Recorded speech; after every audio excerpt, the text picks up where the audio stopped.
Ndalo 14 jumbe 2. In fact, abiriyo kuom ndalogo dhi tero kes e court, tere ne ng'ama idonjone kendo donjo. Mano juma achiel osedhi. Koro kot odong' gi ndalo 7 manyaka owinj kes kaito ogol duoko. Gi ndalo matin. Apani ka nitie katiba ma ji te oyie ni nyaka loki, en ka medo Supreme Court ndalo moko kanyo. Kata ka wamedi obedo dwe achiel, mano apani ji te oyie kanyo, ni kanyo nitie lokruok.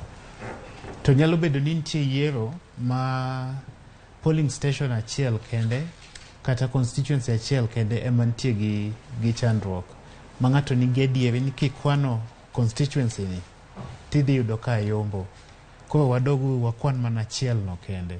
Mapani mano nyalo timore. To ka nitie kuonde mang'eny, kata piny ngima, kura milion 14 to kinde tin ok nya timore mayot. Kata ka dekod dwa notim kamano. Koro nitie gima iluongo ni the practical side.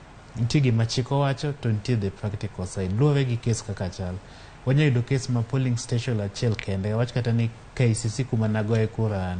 Ni kanyo mantie chandruok. Ka en achiel to court nyalo kwane. To ka ong'eny to kwane nya bedo matek. Omiyo court nyalo